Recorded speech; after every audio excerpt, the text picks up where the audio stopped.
Hello everyone, this is Michelle Brantner, Superintendent of Schools of the Marcellus School District, coming to you from my office. I know it's been a while, and I actually have a friend here with me today. Some of you may know. My name is Tony Sonnacchio. I'm the business administrator. Hello. So we're here today. You've probably heard me mention, although it's been a while, a little bit about an upcoming building project. And when you hear the word building project, your eyes may be getting larger and you may be thinking, a building project? We've done 3 building projects, it seems like, in the last 5 years. And you would be correct. We've been doing building projects. That being said, I've talked to you on probably 3 or 4 occasions about the fact that there's almost always a need for work to be done when you have the number of facilities that we do here. And in order to keep them up, you have to stay on top of doing projects. Sometimes what I would consider to be smaller projects more frequently. I also have talked to you a little bit about how the financing of those projects and our desire to keep our taxes as level as possible play into this. And I know Tony's going to do a great job of explaining a little bit about those finances in a couple of minutes. So some of you may be feeling what I call building project fatigue, but rest assured, our desire is just to make sure that our facilities are kept up and maintained so that the children in the district have a safe and wonderful place to come to learn every day. So we're going to get into a little bit of the details. First and foremost, seeing as I already gave a little bit of a tickler about the financing, I'm going to ask Tony to talk to us a little bit about the financing of this most recent project before we get into the scope. So if we were to rewind the clock and go back to 2013, the district put together a debt replacement schedule for capital projects. And the reason we do that is the same reason that folks at home would plan your own improvements to your homes.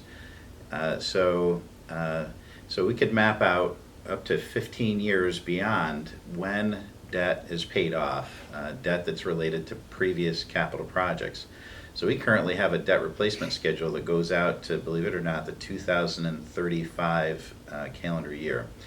And the reason we do that is to stabilize the impact on the tax levy that these projects have. So what we need to do is time a vote to occur roughly 2 to 3 years prior to debt being paid off, so that we can have the voters hopefully approve a project, do all the design work that goes along with the project, schedule the work, perform the work, and then issue bonds. So there's a lot that goes into this sort of planning and preparation. So with this particular project, we have debt that's being paid off for work that actually occurred between 2007 and 2009, and bonds were issued in 2010. So we have to time a project and the financing of a project so that we're issuing bonds to be paid in the 2025 year, so calendar year. So that's what we're doing here, is asking for voters to approve a project so we can sync that up.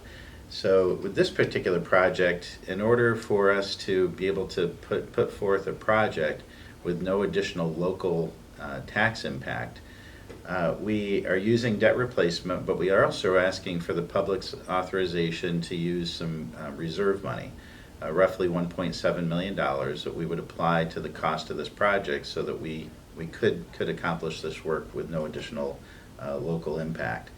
Then we also have some federal dollars that are coming into play. So a lot of work goes into these projects to plan the financing so that we can, as we said earlier, have little to no impact on the taxes for district residents. So that's in a nutshell how the financing for this project would work. Thanks, Tony. As you can see, it's a little complicated when you start talking about just school finance in general, but I think Tony did a good job of giving us a great overview. The reserve money that he mentioned really is coming from a capital reserve. That capital reserve was established several years ago and funded such that we would be able to mitigate the local share of a project. And for those of you saying, what does it mean when you say the local share? we receive a decent chunk back from the state in building aid. Usually 80% plus of the dollars spent come back to us in the form of aid. And of course, the resulting 18-ish% has to be picked up by the district. That's what we call the local share. So we're looking for ways to cover the local share so that it doesn't create an impact on increasing the levy. And I think we've worked out a good plan to keep that level using the strategies that Tony shared. So what are we talking about in this project? I've definitely mentioned the scope before, at least the base scope, but I want to review that and also talk a little bit about the alternates and what an alternate even is. So first and foremost, we have sections of the roof, actually quite substantial roof sections on all three of our buildings that are coming to the end of their useful life. And they're about a 1999 vintage. So on KCH DMS in the high school, we will have significant portions of those roofs needing to be replaced in this project. In addition, we have areas of the roadway within our campus and the parking lots that are becoming more and more significantly degraded over time. Some of you might recall when we did the high school renovations that we actually intended at that time to tackle some of that work, and we ended up not doing it because we felt like, number one, we had a little bit more useful life left in those surfaces, and I think we were accurate in pushing that work off because now we've gotten about 5 more years out of that pavement, but we really are starting to see some degrading, and the time is now for us to really take a new look at that area from the bottom of Mustang Hill leading up and encompassing the parking lots associated with the high school and the roadways leading over to KCH. That is the section of our internal campus roadways and parking lots that are in the most serious condition. And so we're looking to capture sort of erasing much of that area and reconstructing in order to separate parent traffic and bus traffic. Those of you that drop students off or pick students up know that it becomes quite chaotic, especially in the morning, with buses coming through trying to access the rest of the campus, parents dropping off, cars passing as they drop off. And so we have a plan to separate that traffic out to create a better flow, I think, for all parties involved, while also replacing the roadways that are degrading. So that's really the crux of the work that would need to be done. When you design a project, you typically put in addition, some alternates. Those alternates are things that you will potentially capture in the event that you have sufficient funds left in order to capture some or all of those items. It also gives a district an opportunity to find out the bid price on some of that work, and it helps them plan for the future.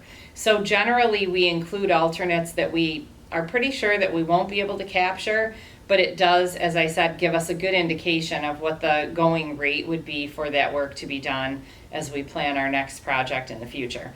So there's 3 things that we're planning to list as alternates.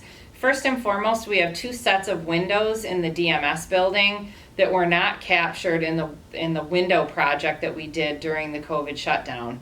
And so that those sets of windows are in our auditorium and our gymnasium, and they're both original to the building. The DMS building was constructed back in the 30s, so they're definitely beyond their useful life at this point. So that I would probably list as priority 1, cleaning up those windows in the event that we have the funds to do so. Second, we've had our eye on renovating the locker rooms that are in the DMS basement used by our kids for physical education and for some of our modified sports. They definitely are in need of a renovation. We actually listed them as an alternate in the project that we are currently working on, so that we could get a better idea of the bid price, and this will further refine those numbers, and maybe we'll be able to capture some of that work, so fingers crossed. The third thing is that we have initiated, as of the last 2 years, an agriculture program in the district with the hiring of Joe Killian, our ag teacher, and then also transitioning our tech middle school tech program to have a little bit more of an ag tech focus, and shifting Caitlin Eaton, former science teacher, into that role. So we're looking to put some facilities on the campus for the use, K-12 really, of those teachers and classes, and also hopefully some programming at KCH. And we'd like to capture at least getting some pricing on that in this particular project, and potentially capture completing the infrastructure for those facilities. I'd like to actually do a whole separate feature on our ag program and what those facilities would look like. So watch for that coming soon, but you will see that listed as an alternate. So when is this all happening? First and foremost, our vote would happen on December 7th. That's our plan. Voting, I think you're all pretty well versed in how voting happens on the campus. You would actually come to campus between noon and 9 p.m. and cast your vote for the project. And then the project start date, as Tony said, doesn't happen as quickly as you think. It's several years out. So we wouldn't be looking to break ground on this project until probably summer of 2023. So that gives us a couple of years to do the design work, submit to the state, and get things approved. And then the financing wouldn't actually come into play for probably 2 years beyond that, so for the 2025 school year. So I'm hoping that gives everyone a little bit of an overview of what's coming. We certainly appreciate all the support you've given us for the projects that we've accomplished. I think we've done an excellent job with your support, keeping our facilities moving in a really positive direction for the future. And I think this is just the next step in us accomplishing that. So thanks for tuning in. Look for more on the ag program. We also will have some print media coming out in regards to this project, a flyer probably mid-November.